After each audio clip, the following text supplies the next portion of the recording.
Hi, everyone. My name is Kristin Kloft, and I currently work as a private contractor to come help write burn plans for landowners. I currently work under a grant through NRCS. If you need help as a landowner, you would go through your local county conservation district, make a request for a burn plan, and then I'd come out and write that plan for you. I'd go out and tour the site, ask some questions, write the plan. So this slideshow is basically generated from that as well. It's largely based on NRCS requirements. If you're just a landowner and you want to do your own burn plan, I can also help you do that as well, and we can simplify it greatly. Why you need a burn plan. Number one is it helps minimize risk. You want to document that you have like all your preparations you've done as well as the weather conditions. Sometimes it can help with insurance requirements and then demonstrates due diligence. Main objectives, so it just helps kind of like start the process of like, why do you want to burn? When do you want to burn? How are you going to go about it? How large of an area is it? What is your fuel? All those kinds of questions. Sometimes you're multiple years out from even being able to do a burn, especially if it's been 20 years since the area's seen fire. It could take, a year or two to cut your trees and pile them. It could take time to tear out fencing or put in a crossing or put a new gate in somewhere. So sometimes you're multiple years out. So this is just part of the process of how you're going to handle it, what needs to be done in order to do a burn, and then of course safety and risk liability, all those kind of factors come into play. It'll include how you're going to prepare it as far as fire breaks, kind of like where you're going to put your brush piles if you have them, maybe access points. We call it prescribed fire because there is prescription. There's going to be weather conditions that are required to do your burn. Most counties have a pretty hard and fast rule. I go all over the state to write these plans, so every county is different. So there is going to be some guidelines or even requirements on weather conditions. And then of course, legal requirements, again, every county is different. Some counties require burn permits, some don't. Some require a disc fire line, some don't. Some require X amount of gallons of water on site, some don't. I think the map is almost the most important part of the plan. It doesn't have to be fancy. It can just be you print off an aerial photo off of Google Earth or Google Maps, even on satellite view. Circle your area you want to burn. Identify your access routes, again, your entry points, gateways, maybe culverts, any hazards you have on the property, a well or a solar powered water tank or a windmill or anything you can think of. We'll have a legend on there as well that kind of explains the colorations, they give colors on it. Identify fire breaks and ignition points. So here's an example of a burn plan or a map that you might have. It doesn't have to be this in depth. If I do this for someone, this is what I do. I label, vegetation around the area, if it's grazed or ungrazed. Is it native grass? Maybe how tall the grass is. Is it crop stubble? Is it green weed? Is it alfalfa? Those kinds of things. My legend here kind of helps explain it. So like the dotted lines are fence lines. These little like equal center or equal symbols, those are gateways. Obviously ponds. Orange crosses are brush piles. Typically speaking, on an NRCS burn, they want those piles at least 200 feet interior, low-lying areas preferably. Don't put them on a hilltop or next to the exterior of the burn. And then my coloration, a green line is my mowed fire break, which is usually a 30-foot mowed fire break is my standard. A blue line is my fire break. So here I'd have a preferred wind direction on the north. We'd start backfiring on the south. We would have two crews. They each kind of wrap it at the same speed, and then we light our head fire off on the north end. So that's kind of how that would play out in this situation. This one also has like a double fence old road easement. These are pretty rampant, like in Ottawa County. So it's just kind of another awareness, I guess, to make sure you're aware that that's all double fence, heavy brush and trees. Your narrative just explains like the landowner, maybe your legal description, your physical address if you have one. These are just things that help when you call in a dispatch. You say, I'm at the corner of this and this, or here's my legal description, or how many acres you're going to burn, what your fuel type is. And then again, on your narrative, it's objectives. What do you hope to accomplish? And that determines on how you're going to burn or when you're going to burn. Fire behavior is a little bit more technical.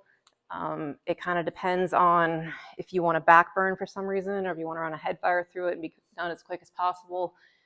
What you're expecting for flame lengths based on your fuel load. If you're burning 30-foot cedars or 3-foot native grass or 12-inch tall brome grass, it's all going to behave differently. Our weather conditions, I use NOAA. They actually have a fire weather tab, and it'll break out the next 48 hours what you can expect. And then it shows your ceiling height, it shows your humidity, it shows your transport winds, it shows gust, hourly wind, precip, all that kind of stuff. We also talk about our hazards, our fire line preparation, equipment we're going to have, and then how many people are going to be on the burn with you. Smoke management, this can be as simple as maybe it's not a factor, or maybe you have a nursing home next to you, or an airport, or a school, or a highway. So we need to kind of be mindful of our smoke management. Currently, only the Flint Hills is required to, but we do expect that to go statewide, probably in the near future. So we want to just kind of be mindful of where our smoke's going. Firing techniques, again, if you're going to back burn, as in burn into the wind, if you want to flank fire it and go parallel, or if you want to go with the wind and head fire. All that kind of depends as well on how you want to conduct your burn. Typically speaking, a standard burn, I suppose, we basically ring it. So we end up doing all three of those types of fire.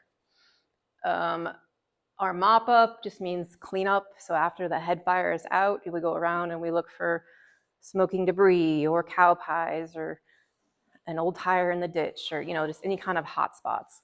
We want to make sure those are extinguished. Our contingency plans, again, can be very simple.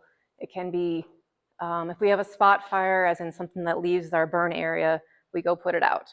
Or it could be we call the fire department, or we call our neighbor, or whatever our plan might be. We always want to have notification. So again, we want to notify anybody we have to notify. Usually it's the sheriff's office, maybe emergency management, maybe your neighbors. Sometimes utility companies come into play. If you're next to something that's sensitive, they'd want to know as well. Again, just your post-burn mop-up and monitoring. If you have brush piles within that burn unit, that could be days or weeks of monitoring. Just be mindful of that as well. And then a post-burn assessment. If you're in a group of burners, you might want to have kind of a debriefing on how your burn went, what you can do better in the next time. Or even your vegetation response, like did you meet your objective? Did you set back your invasive weeds or remove your woody invasion? This is a very simple plan I used for years when I worked for Wildlife and Parks.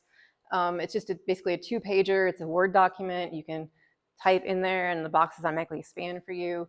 It goes through like who wrote the plan, your acreage, maybe your date you want to burn or your season, your fuel type, area background, meaning like the last time it was burned, or was it hayed last year, or was it grazed this year. It goes through like your narrative, again, how you're going to do this fire, where you're going to start, where you're going to end. It talks about how many people you need, how much equipment, as far as spray rigs or torches or radios. Talks about communications to be used, which would be usually cell phones. If you could use radios, those are preferred. It's just instantaneous communication. And again, the preferred weather and wind conditions here, that's just a link to a NOAA site that pulls up kind of like a spot forecast. Special safety concerns, smoke management plan, if you have one or need one. Contingency plans, minor escape, major escape. Again, on the weather, most counties, a standard weather would be wind speed 5 to 15, maybe gust up to 18 or 20. Humidity, probably 25 on the low end. Maybe up to 60% if they're real generous on the high humidity side. Ceiling height is not usually required by the counties. Again, with the Flint Hills smoke management plan, we want 1,800 feet minimum, which is just literally that height of how high your smoke will go before it stops. If it's lower than that, it's how you get that smoke delay in the low spots and create problems. So the higher the better. On a clear, warm day, you might have ceiling heights in the thousands, 5,000, 6,000 feet. That just helps your smoke go up and away quicker. Second page, contact information. This is just for you as the burner. So this would be your local fire department, your local dispatch, your local neighbors, just to have that information at your fingertips if you should need it. If something does go sideways, you need to have information. We even go as far as having like the nearest medical facility. Maybe you have someone that has a concern or a complication during the burn, and you need to have them know where to get them fast if they get overheated or if they get injured on the burn. Again, adjacent landowners, it is not a requirement to notify your neighbors, but we strongly encourage it. A lot of times it can be a big help. Sometimes they want to burn with you, or they want to help keep it off of their property. All good things. Or they have a health complication that you're not aware of. Maybe they're on oxygen, or something else that would be a significant concern to them that you're going to put smoke in the air that day. And again, potential downwind receptors. That would be more like your airports or town, urban areas. This is an example of what the weather report that I would personally use. It's a 48-hour printout from NOAA. And again, we can check on fire weather, and that will show us our humidity, our wind speed, our gust by the hour for the next 48 hours. And I would print that off and add it to my burn plan, or I would screenshot it on my phone. And it just documents that these are the conditions you're expecting to see in case something does go sideways, or we get a wind gust out of a different direction, or something happens that we were not planning for. It just documents that you had a plan, here's what you expected, here's why you expected it, and then we can go from there. So again, just safety. We want to be diligent in our efforts. We want to document what we did so we can explain that we're not just out there throwing matches. So any questions on the planning side of things? Okay, we're going to move into prescribed burn associations. I did put a copy of that burn plan in your folder just so you can take a look at it, just to kind of familiarize yourself with what information is on that one. And there are a lot of different templates. They're all free online. I'd be happy to send you any one you want to see. Oklahoma State University does a ton of work on the extension side. They have all kinds of stuff online as well. I also helped develop prescribed burn associations around the state. Recently, well, not recently, the last 4 years, we have one called Smoky Hills down in Saline County. They cover 4 counties, I believe. North County line, PBA, is North Russell and Osborne counties. Caw Valley just started up out in Douglas County. Mitchell County, I believe, is active or close to being active, and they submitted their paperwork this summer. Republic County has some interest, but nothing set in stone yet. So we do start, we have several, is my point. I think we're up to 16 or 17 in the state. A PBA is just literally an organization called Neighbors Helping Neighbors. So it's a group of like-minded individuals. You pool your resources, you pool your equipment, your knowledge, your labor, and you're trying to have a common goal of putting more fire on the ground in a safe and effective manner. Starts out very simply, public information. You get a few people that are interested, you hold a meeting or two, see if you can get enough people together. We've had groups as small as 10 or 12. Smoky Hills kind of went big fast. I think they have probably 30 members maybe. So it doesn't have to be a huge undertaking. It can be very small and effective. It's local control. It's very, I would say, minimal organization. Local control, we're trying to reduce the cost of fire management, reduce the risk through increased experience, equipment, training, and technical assistance. We really want the community support and assistance. And we're just trying to help, again, get more burn, get more fire on the ground, neighbors helping neighbors, minimize some complications. It is a nonprofit, so you'd be organized as a 503(c). Additional insurance coverage, I'm not an insurance agent. I don't have much knowledge on that part of it. And members are just your volunteers. The idea is that you're going to share manpower, fire, and communication equipment. You're eligible for grants and funding if you're a nonprofit. You'd actually be organized underneath the Kansas or the state of Kansas PBA umbrella, so you'd be a chapter of that. That gives you easier access to training and education. Kansas Forest Service does a lot of these workshops as well. I think we do about 4 or 5 a year, where we come in.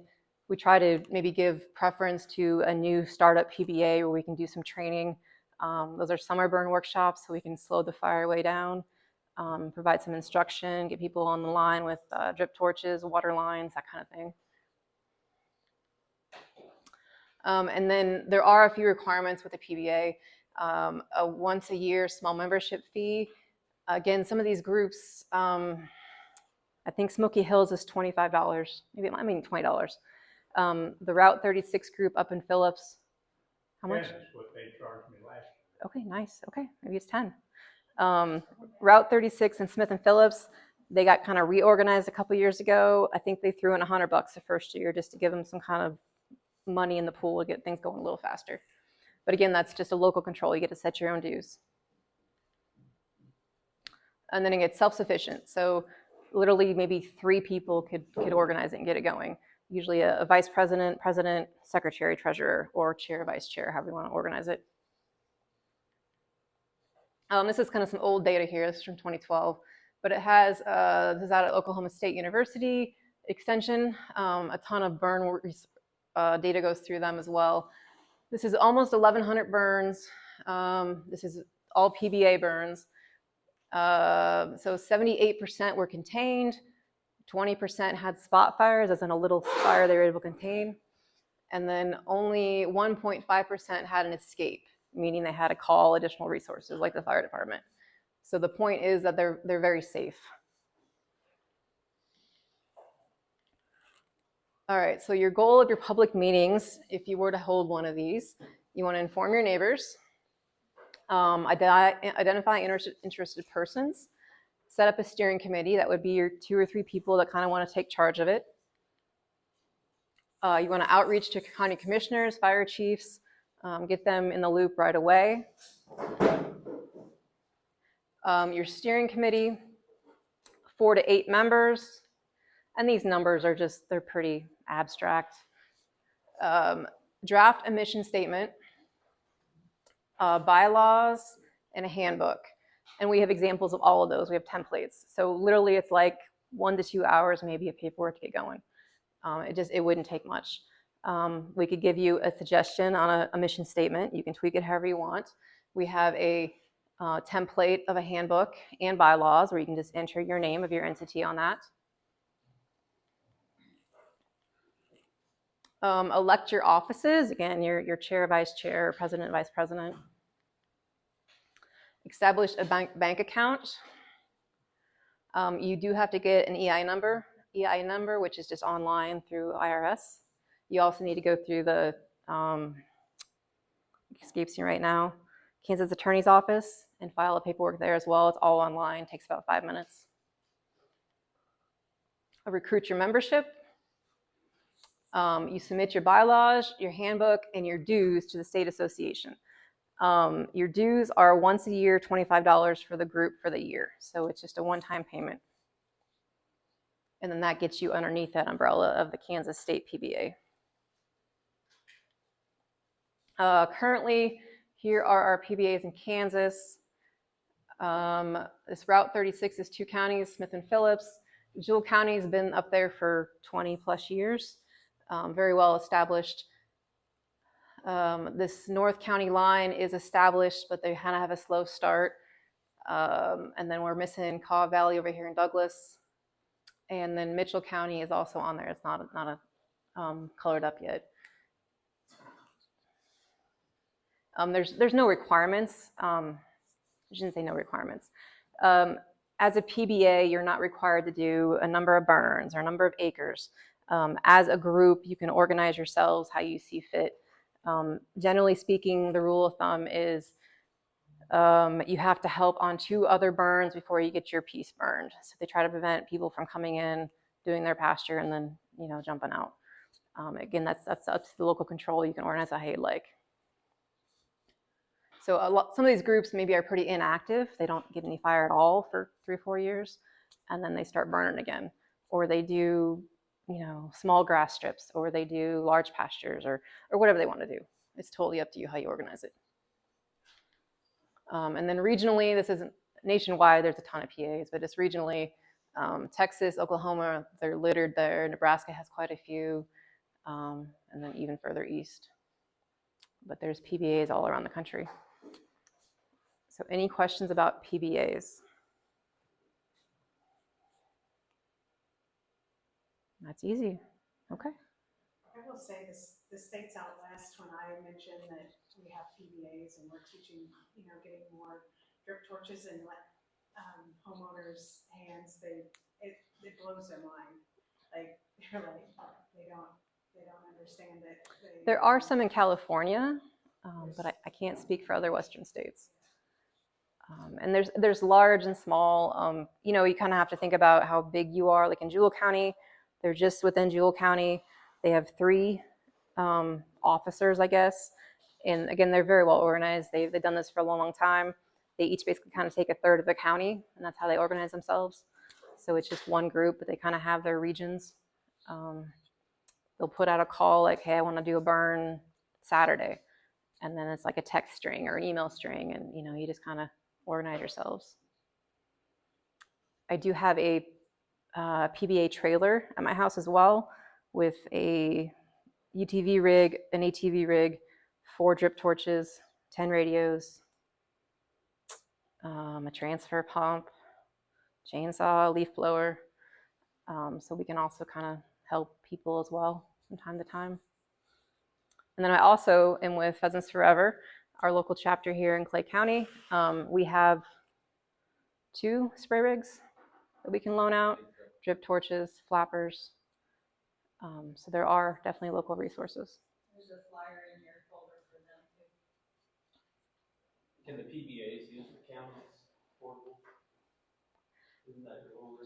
And then you guys have the trailer. I'll talk about that in a second. Okay. But yes, there are resources. Okay. Any questions at all? All right.